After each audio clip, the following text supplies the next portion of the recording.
Okay, so we are recording, it looks like. Okay, so let me go ahead and talk about that a little bit. So as you saw, I just started the recording.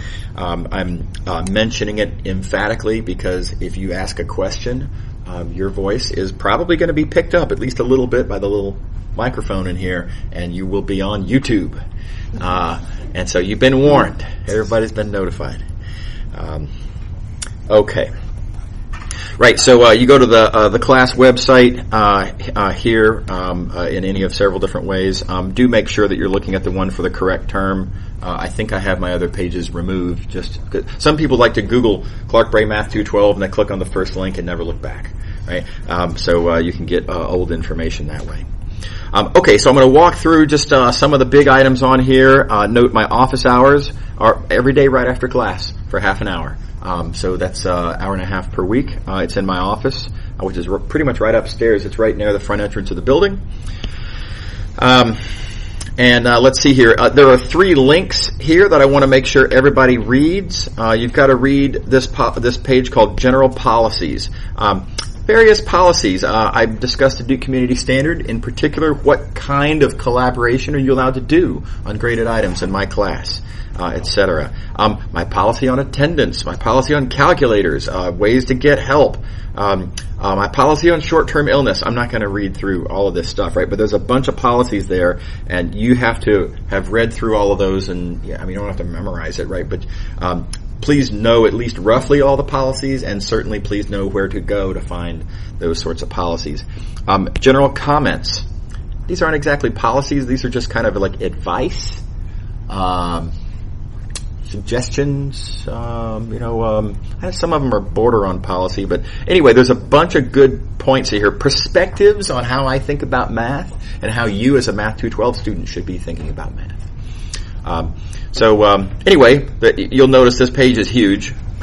So I keep thinking of things to add, and I keep feeling like, okay, well, that has to get said, and so I have to put it somewhere, and it tends to go on this page.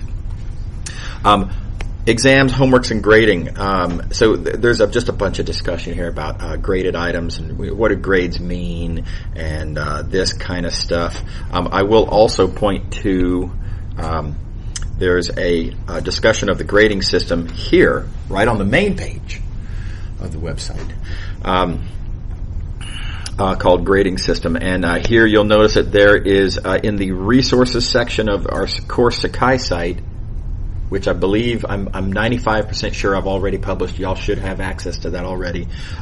There's a document that describes in great detail what the grading system is for the course. And let me go to it here. Nope, that's the wrong document. Here we go.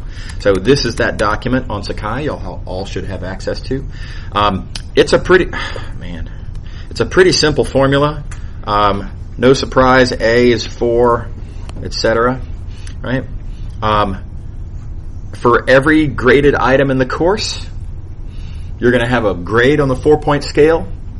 4.0 is an A, etc. We're going to average them with these weights. We're going to have 3 midterms, so that's not us. So these are the weights. Midterm 1 is 15% of your grade, etc. So the neat thing about this is you can pretty much compute your own course grade. And I think it's a nice feature for a grading system to have. You don't have to worry about what kind of mysterious private opinions that I'm not going to publish might go into your course grade. This is it right here. Now, of course, when you take nice round numbers and you average them with percentage weights, the result is not going to be a nice round number. So here are the bins specifically. So you don't have to get exactly 3.0 to get a B. Anything in this range gets you a B in the course. Okay. Now notice this number 2.85, that's sort of the barrier between B and B minus. Notice that's exactly halfway in between 3.0 and 2.7. Right? So mostly what this table does is round. A couple of exceptions at the extremes. There's a phenomenon, I don't know if y'all have had a stat class before, but if you take numbers out of a distribution and you sample a bunch of numbers out of that distribution and then average them, the resulting numbers will be a little bit tighter, right? There's a pinching in especially at the edges.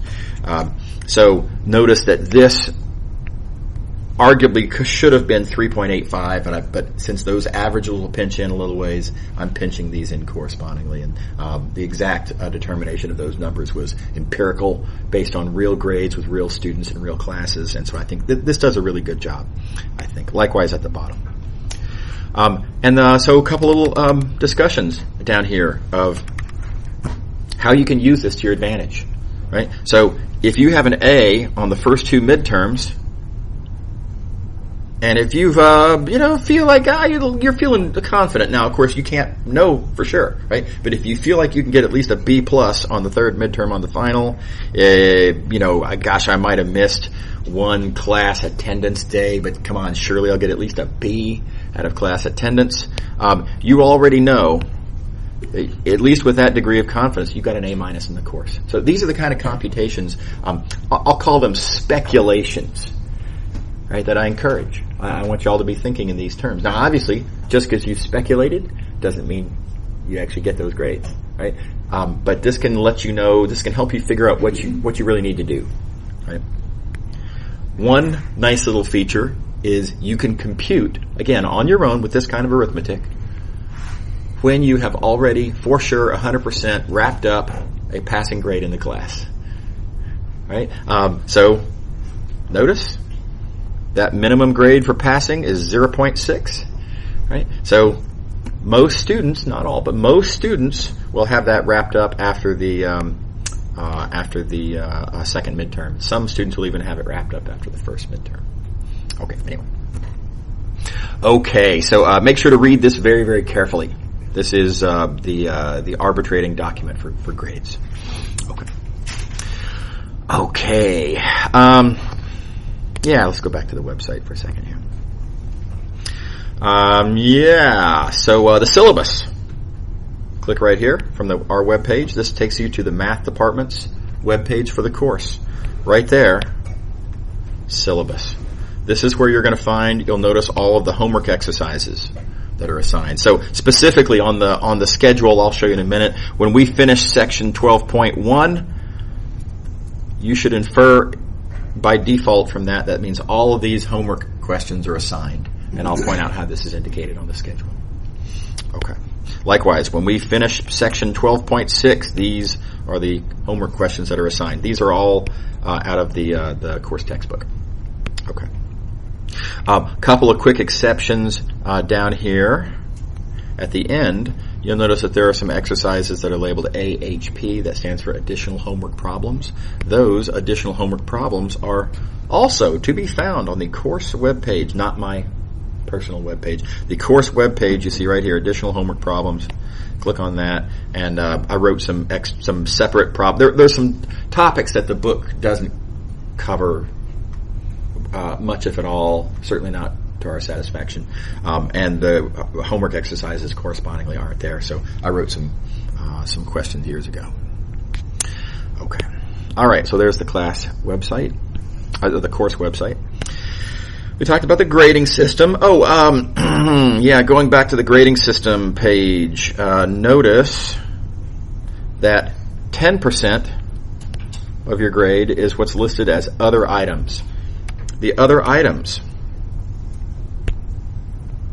are determined by the instructor. That's me.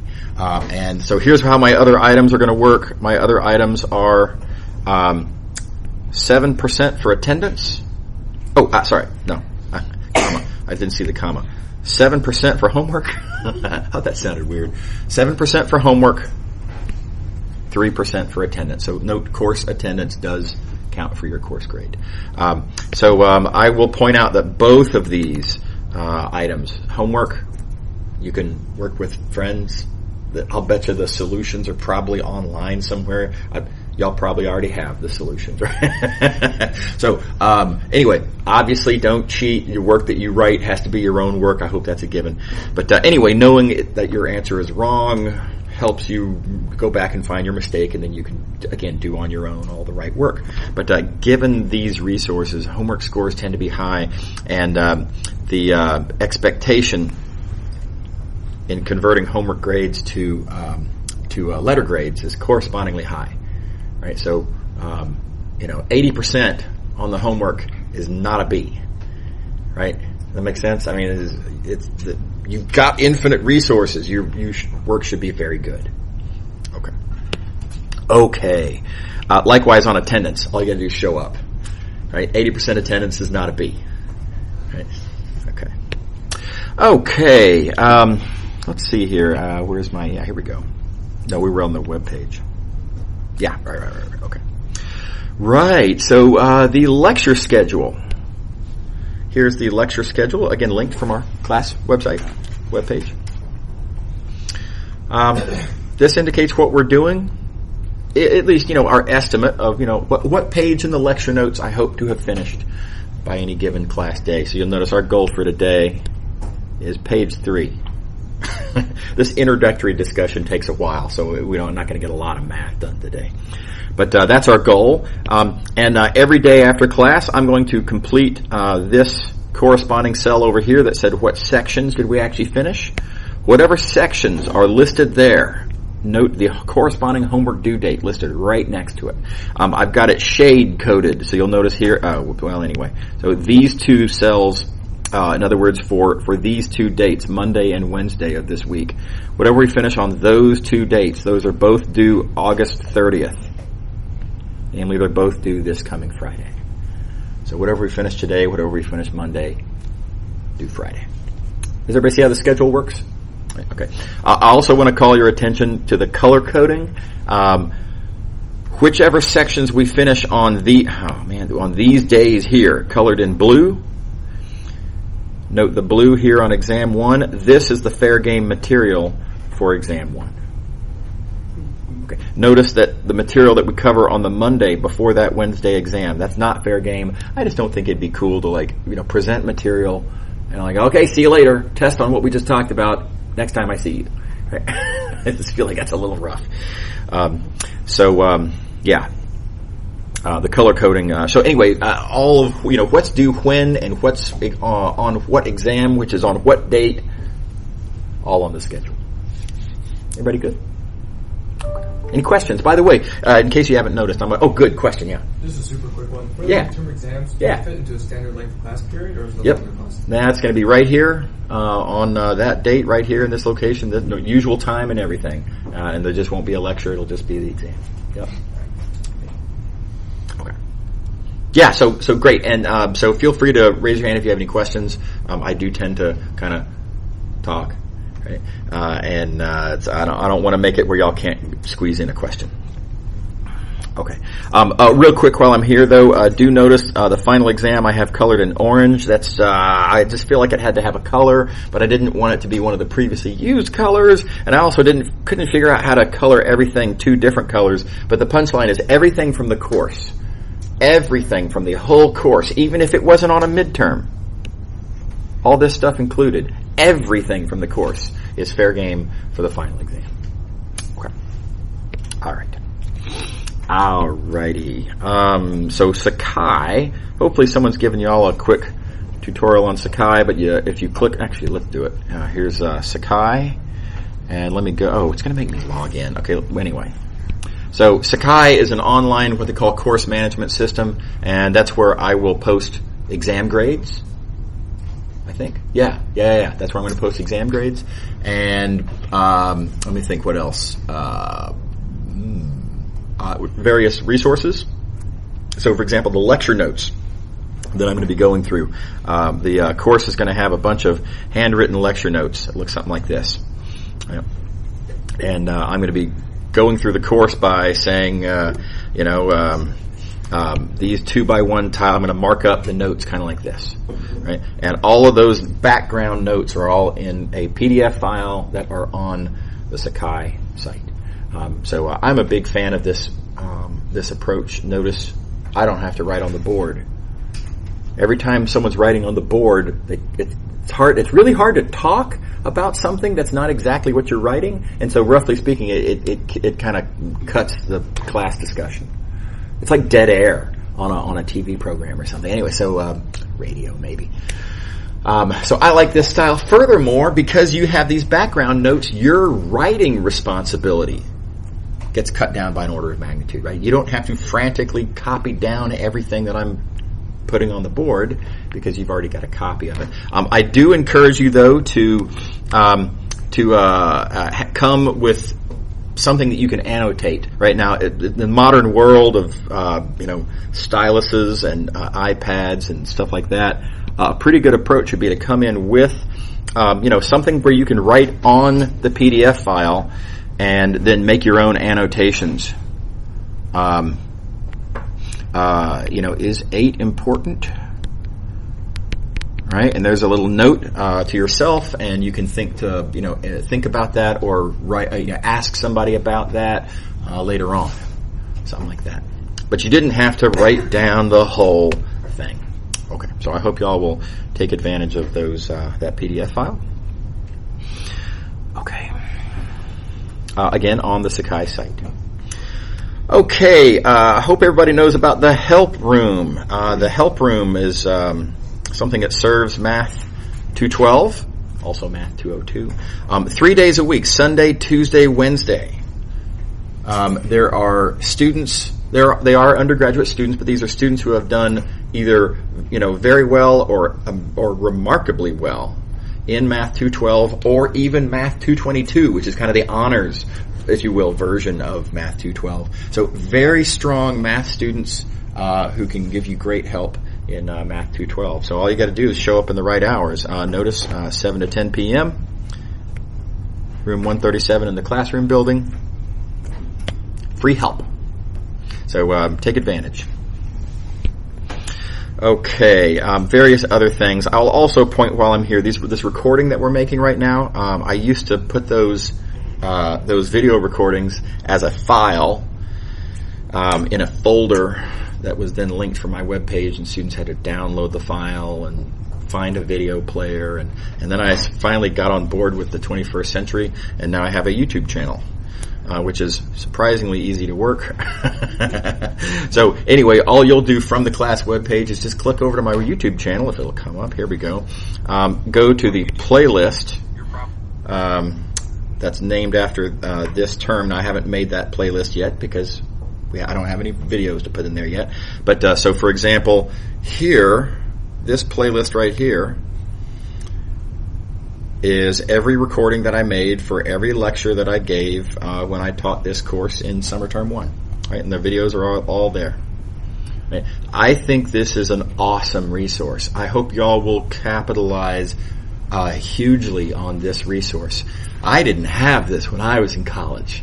Right? If I didn't understand something that my instructor said, oh well, right? That those words, right? The vibrations that were those words just kind of dissipate off and they're gone. So y'all have the opportunity to go back and hear it again. Right? So the way that you take advantage of this is be taking notes as you go through as you're listening to one of my lectures, right? Be taking notes on the lecture notes, like something you don't understand, like circle it, right? I think another really good trick, draw over on the side of the page, what time is it? What time is it, right? Because then you can go straight to that point in the lecture on the recording. So you make notes of things that you don't understand. You get back to your dorm room or wherever you like to study. You look at that page of the notes, think about it, see if you can make sense out of it. Maybe you realize, I think my problem is he's using an idea that I still haven't really gotten comfortable with. So you go back in your notes to a couple pages back and you realize that you've got to brush up on this one prerequisite topic, get comfortable with that, go back to that moment you didn't understand, hit the play button. And when you listen to it that second time, having had a chance to firm up your foundation, it might just make a lot more sense. Right? So anyway, this is an opportunity if you can kind of, bootstrap your way up. Right? The videos will help you understand the notes. The notes can help you understand the videos, which can then help you understand the notes, and it's just off you go. Right? So it's a really powerful tool, and I'm a big believer, and I hope you all will like that. Okay, let's see here. Okay, I guess while we're here, notice all my old exams and solutions. They're all online in a folder. It's a lot of them. I've been teaching this class for a long time, right? So here was an exam that I gave just this recent spring with solutions. Right? So that's a lot of practice material or study material. Right? So you can look at the blank. By the way, the blanks are here too, so maybe start with the blanks. Right? Look at the question. Obviously, don't do this right now. We haven't talked about this material yet. You have zero chance of getting this problem right now. Right? But there we go. So look at that question. And hey, give it an honest try. Not now, again, wait until later. But give it an honest try when we get to that appropriate point. And then maybe you can get it, maybe not. Either way, looking at the solution afterwards, right? You can, if you did think you got it, then this is your way of checking to see if you did it right. Don't just go down to the answer, right? It's not about just the answer. It's about the solution, the technique that you applied, how well you documented things, right? Show your work and all that. And if you couldn't get it, then again, there's your explanation, and that's sort of help with that problem. Okay. There's another link here called More Exams and Solutions, which is my sense of humor. It's the same course taught instead out of a different book. In the summers, the course is not in a block, and therefore I have a little bit of flexibility, and I use my own book, which, believe it or not, I have a slight preference for, right? But I do feel that, because the content's a little bit different, it's not a lot, but it's a little bit different. The notations are a little bit different. It's all very standard, of course. I felt like the exams would be better to put in a different folder. So anyway, this is also, though, good practice material, and I encourage you to look at these as well. Okay, a bunch of other stuff down here. I think everybody should know the values of sine and cosine at the standard angles. This little diagram is a good way to remember that kind of stuff, right? But this is certainly prerequisite for Math 212. I assume that you are good at trig and good at algebra and, et cetera, geometry and stuff. Various other little things that are on the website. And I want you all to read through all this stuff. Oh, this is also, I think, a great thing for y'all. Recommendations concerning schedule. This is a list of things that I think you should be doing pretty much every day. And it's a lot, right?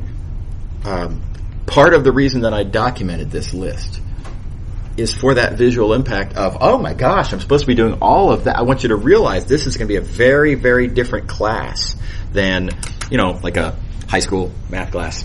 I mean, high school is just not the same, right?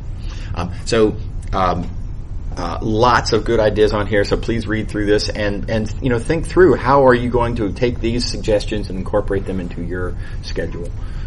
It's a lot of things to do that again, I sort of assume that all students will be doing. Okay.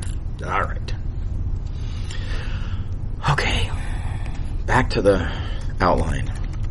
Okay. So all of the main page is part of your assignment for today is to read that main page, but then also those 3 links in the course information section. General policies, general suggestion. What do I call my own? Gosh. General policies, general comments, exams, homeworks, and grading. Right? So click on all of those. Make sure to read all of that content. It's a lot of stuff, but it's there because it's important to the functioning of this course and you're being able to do well in this course. So that's your first day homework assignment. And by the way, while you're on the site, click around, right? Look at the what's at the links that I have on there for you. That's also good to know. And eventually, if you keep clicking, the internet is out there. I don't expect you to read everything, right? But I want you to kind of see where the links lead, know what is where, and then as information becomes needed, it's good for you to know where to find it. Okay. Also, I strongly encourage you, print out a copy of the syllabus. you're going to need to refer to that multiple times per week as you're working on homework problems. So it's going to be a regular need. You might as well have it printed out. I would suggest maybe taping it to the wall next to your desk in your dorm room or something, and then boom, you got it right there. The lecture schedule, likewise. So either print it, tape it, or maybe, I don't know, download it into your photos folder in your phone, or just make sure you have immediate access to it as needed. Okay, let me take a pause, see if anybody has any questions. Yeah? Just another quick one. Yeah. Is this document going to be on your website somewhere, or is it just Yeah. going to be in the video? Well, yeah, so the syllabus is, The syllabus, sorry, this document that you... oh, this is not on anything. This is just kind of notes to myself. So yeah. So if anything you want to make a record of here, you're going to have to, the old-fashioned way, write it down. Yeah. Sorry, how did you get to the class notes again? The lecture notes? Yours. Yeah, so that's on the Sakai site. So from the class webpage, there, just scroll down here to Sakai right there. You click on that Sakai link, and it wants me to log in. But anyway, once you log in, then there's you go to the resources section. It's easy to find. Yeah. Yeah. Oh, okay, because I haven't published that site yet. Sorry. It'll be there once I've published it, which I haven't done yet. Sorry. If I have not published that Sakai site in the next 24 hours, please hassle me. Send me an email and say, hey, you said you were going to give us this. Yeah. Right, so I owe you all that to be posted. And but I have a lot going on today. It's the first day of classes. I have a million balls up in the air, and it's 50-50 that I'll forget. So reminders are very much appreciated. Okay, anybody else? How are we doing? Yep. Do you recommend a physical textbook, or is there some kind of PDF online? I am not aware of there being a PDF online. I think technically, if there were a PDF online, technically that would be against the law, so I certainly cannot endorse such a thing. But all I require is that you have access to the information in the book. I'll say it delicately. Having written a book myself, I'm fairly anti-download the PDF. Right? But on the other hand, I do understand that it's a very, very, very expensive book, and as are all college math books, except for mine. Mine's $25. Just saying. Okay. Right. Okay, so let's talk about resources you have available to yourself. Your first one is yourself. Now, that's a cheesy thing to put there. I recognize that. I am a dad. I have to make dad jokes at this point, right? But the point here is important. The point is, this is going to be different than a high school class. In a high school class, if you are, maybe falling behind in a given week, your teacher likely will come to you and say, I'm concerned about the fact that, don't you think you ought to, whatever. Someone will hassle you, right? That's not really a thing in college classes. Now, if when I see exam scores, maybe, for these scores that are really, really low, maybe I'll send out a letter of email of concern. Right, but by and large, I'm not going to be writing, notes to each student, etc. Right, so you have to be your primary motivator. You are your own motor, right? You have to be your own rudder, right? You've got to do it, right? This is all you. I mean, the way you're going to learn material in this class is you're going to learn it. Don't think of it as I'm going to teach it to you, right? I just don't have enough contact time with you. They give me a piddly 150 minutes a week. That's nothing, right? Very, very little time. So most of the learning that you will do in this course will not happen here.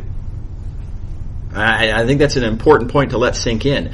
This is not I learn in class and then I go back and do some annoying workouts and demonstrate what I've already learned and then I'm out. That's how it was in my high school, right? But here, I'm going to overload you with ideas during the lecture, and then you're going to have a very significant amount of time that you're going to have to spend digesting that and thinking about it. That's where the learning is really going to happen, is on your own. after class. And again, I hope you'll take advantage of the YouTube channel to be able to, as you're digesting, have, reminders of what actually happened in class. Okay, so I think this is a big point. You are resource number 1 for the course. Now, number 2, the book. The book is decent. Yeah, it's not perfect. But it's a pretty good book. I have my little quibbles with it, but it's a good resource, and I hope you'll take advantage of that. I think my lecture notes are also good. They were written for that reason, right? And so here you have a couple of good resources. I hope you'll take advantage of. I do encourage you very strongly, read both of these before class. You don't want to come into class just cold. I wonder what's going to happen today. That's not a good way to come into a college math class. And I don't know about other courses. I can't comment on how a history class works. I don't really know. I took one. I didn't do that well. So I shouldn't comment on that. But in a math class, it's really important to come to class already kind of knowing what's about to happen. You've read through the book. You didn't understand everything, of course. You've read through the notes. You kind of get the general idea of what's about to happen, but you don't really get the details, but you know the big picture. Okay. And then come to class. I mean, having already read through it will make a big difference in your ability to digest what's going to happen in class. You'll get more out of class if you do that. And then likewise, again, read after class. Right? That's, again, where you're going to take all the ideas that we've talked about in class that will not just 100% make sense. I would be quite surprised if, on a regular basis, any of you were to walk out of class and I totally got it, I'm ready to take a test. That's not the plan. That's not the strategy for learning in this class. So you should expect and assume that you will have a lot of work to do to take all those ideas and kind of sort through them in your mind. And you'll do that after class. Also, important point, we don't have time to do everything in class. There's a lot of examples in the book that I won't touch. We just don't have time. Again, I get a piddly 150 minutes a week. It's very little time in the big scheme of things. So much material we have to cover in this class, right? So I have to be very crafty and stingy about how I use class time, right? And I'm going to go for, okay, what's the really big point here, right? What do I have to get across that they're not going to get on their own by reading the book? What can I uniquely give you, right? And then also, of course, I want to do some examples. Right? Examples are really helpful. But between those, it's a lot easier to read examples out of the book than big ideas out of the book. Anyway, I'm gonna put together what I think is the best combination of these things, but there will be things left out, and you are responsible for all of it. Okay. Notice I am number 3 on this list of resources. So again, just emphasizing, you're going to learn is the primary point of view. I'm going to teach as a part of that, yeah, but it's not the main point. So I hope I can help. There aren't any TAs for this class. I'll scratch that off. But obviously, I can't help you if you don't come to class. Right, so that's important. Don't forget, it's also part of your grade. Yeah. Okay. And another really good resource, I hope I can at least be better than your classmates. But another resource is Classmates, and I think that's a good resource. I'll tell you my own personal experience. When I was in college, I learned a lot of physics from my physics classmates. I don't know, I had the way it ended up working. I had kind of a group of friends that we were all in the same physics classes, and just, semester to semester, and we spent a lot of time together working on physics, trading ideas, discussing things, not even just doing the homework, but just kind of having conversations. What do you think about, angular momentum operators in quantum mechanics? And I'd be like, well, I think, here's what I think, but I don't know. What do you think? Right? And we just kind of let the dialogue happen and trade ideas. And, Ed would say something that I thought was maybe wrong. And so I say, you just said such and such. Is that right? And I'd say, I didn't think that was quite right. And he would say, well, I thought it was. And then we'd go to the book and we'd find and we'd discuss and debate. And either he was wrong, in which case he gets to learn something, right? Or I was wrong, in which case I get to learn something. It's win-win, right? All right. So I hope y'all will work on homework together. I'm a big believer. Again, it worked great for me in college. Obviously, by what I mean by this is that you discuss the ideas of the questions. You don't divvy up the homework and do fourths. And, here, I'll do the first fourth, right? And then we'll copy, right? Obviously, I hope that's perfectly obvious, not allowed.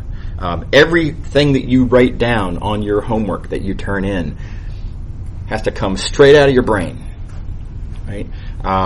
So you can trade ideas. Friends can help you understand things, but once you understand the problem, you got to write it in your own words, in your own algebra. Right. Okay. All righty. Okay. So now some sort of abstract discussions. I think again all this is important though. What do I expect out of you? What at the end of this class, what am I going to be testing? And what do I hope you've achieved? So a couple of obvious things. Well, of course, I expect you to have learned certain facts. Well, yes, you need to know the definition of such and such, and you need to know the formula for the whatever. Right? Okay. And I expect you to know how to execute certain algorithms. Well, of course, that's just, this is not news to anybody. Math is full of both of these things. Y'all experience that in lots and lots. What you might have experienced much less of is understanding things, really getting what this all means. Where does the construction come from? What's its purpose? How can we use it? What are its limitations? What are the conditions on which, if certain conditions aren't met, you can't apply this tool because of certain reason? These kinds of things, right? This is really important to actually understand what it all means. And then lastly, and this is an even higher level of understanding, I expect you to understand things sufficiently well that when I give you an unfamiliar problem, something that we did not directly discuss in class, I expect you to be able to apply the ideas that we've talked about, ideas that you have a true, deep understanding of. Apply that understanding to approach the unfamiliar situation in a, kind of analogously to the way we solve certain other problems, and to be able to solve those unfamiliar problems. Right, so this is a very high bar. So like I say, it's not enough just to memorize, okay, when you do integration by parts, here's the thing. You put the this there and that there, and then there's a little algorithm that you can do. It's not just that. There's much more in this course. So everybody on board with that? Everybody see what I'm talking about? Okay, now the next several points down here are just me saying the same thing again, but kind of in different ways with different sort of examples. So first thing I want to talk about is why can't I just memorize facts, right? What's wrong with that? And aside from, me trying to make a soapbox speech about what is education really, right? Which I think that's a really great point. But let's just think about this from a strategic point of view, right? Where does the rubber meet the road? Why is that not okay? And a pretty good answer for that is Wolfram Alpha. And I want to show y'all Wolfram Alpha. Here it is. Some of y'all may have seen this before. This is an online computational tool. It's just unbelievable. Okay. So for example, I can just type in integral of x times sine of x squared. Right now, I didn't use any special code there. This is just kind of how people talk. It interprets what I meant by that, and it gives me the answer for that interval. Anybody see what I'm talking about? All right. So, and by the way, its abilities are not limited to calculus. Its abilities extend into some really deep math major level, graduate level, hardcore math, Wolfram Alpha can crank it, right? Okay, so here's the thing. If you're understanding, if what you know about calculus is that you can crank out integrals like that, what's that worth to a company that wants to hire you? Right? What do you bring to them that they don't already have? They can do this for free. There's not even a subscription, right? It's literally free. And by the way, for an extra couple of bucks, and I'm not trying to make a sales pitch here, but if you want to see step-by-step solutions, they have that too, but you do have to pay for that, I think. That's how they get you. Anyway, the point is, for next to nothing, cranking out integrals, they already have that. What else do you have? What else do you offer? Right? This is a nasty point, and I get that, right? But the point is, this is why you have to learn these other things. This is why it's important to actually understand what's going on. Wolfram Alpha does not understand anything. It's code. It's just doing exactly what it's been told to do. And more specifically, Wolfram Alpha cannot apply an integral to a real world scenario. Wolfram Alpha does not understand Riemann sums. It can compute things related to Riemann sums, but it does not know how to apply Riemann sums to a real world problem. That's what you can offer, right? Wolfram Alpha can't do that for the company that wants to hire you. So, anyway, it would just be downright silly if we did nothing in math classes but teach you how to execute algorithms and how to, make you memorize facts. At this point, it's just completely pointless. How we doing? Anybody have any questions about that or comments on that? So I hope that's kind of a bucket of cold water in everybody's face. I think it's a shocking thing that what Wolfram Alpha is capable of. Okay. All right. Here's a related point. Sometimes students say, "Look, just show me. Why are you preparing me for unfamiliar situations? Look, I'm going to be a mechanical engineer. Just show me what mechanical engineers need to know how to do, and I'll learn it. I'll memorize those." Right? Why do we have to go through this whole thing of me figuring it out for myself? Right? And here's the answer to that question. I have no idea what kind of questions you're going to face in your majors, or more to the point, in your futures. Right? And no one does. Right? Professors in the mechanical engineering department don't really know what are the challenges that we're going to face in 10 years. They have theories, right? Everybody has theories. But so that's the problem that we have here. I won't say happily, but I would begrudgingly teach you just the algorithms that you need to know to prepare you for exactly what you're going to need for your career if that were possible. But it isn't. Right? So the best we can do is say, here's the stuff that we already know is important. If we can get you to understand that, if we can get you to have the ability to apply those ideas in unfamiliar situations, then when you encounter future unfamiliar situations, hopefully you can figure it out for yourself. Because again, I won't be there anymore. Right? Does that make sense to everybody? Anybody have any questions? Okay. All right. Okay, so along these lines, on exams, the numerical result at the end, right? I mean, we've all taken classes where for a math class, you go through and you show your work and you put a box around your answer at the end. And if the answer in the box is correct, then you get the points. And if it's not correct, then you don't get the points. So that's, again, not what we're going to do in this course. I'm going to be looking for understanding. I'm going to be looking for how you have taken ideas and superimposed ideas over a context. Right? So that's what I'm going to be looking for. The quality of the ideas that you write about. Give me 2 seconds. The showing of your process, the clarity of your thought, the clarity of your communication.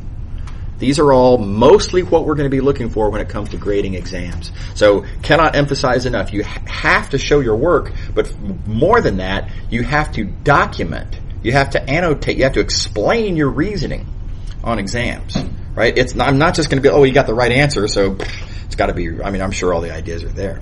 Right? No, we need to see those ideas and those explanations. Yeah. Are you grading all of our work? Yes. Well, on the exams, I will personally be grading all of the exams. The homework, I'm going to have a teaching assistant to grade the homeworks. Yeah. Right. Okay.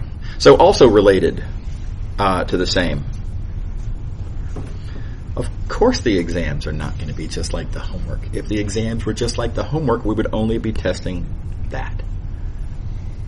Right? So, I get, feedback from students periodically who are like, the exam was totally unfair. It wasn't at all like the homework. And I'm like, yeah, right. That's exactly, right? That's testing your unfamiliar, the way you can apply ideas and things that you understand in unfamiliar situations. That is what we're doing here, right? So I point that out just so no one's surprised. I see we're short on time. I'm going to have to go real quick through the rest of this because we really got to hit the ground doing math tomorrow, Wednesday.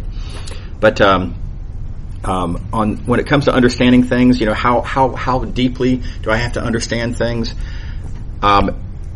Step one, accept that it's not a binary thing. People tend to think of comprehension as binary. Either you get it or you don't get it. It's just more complicated than that, right?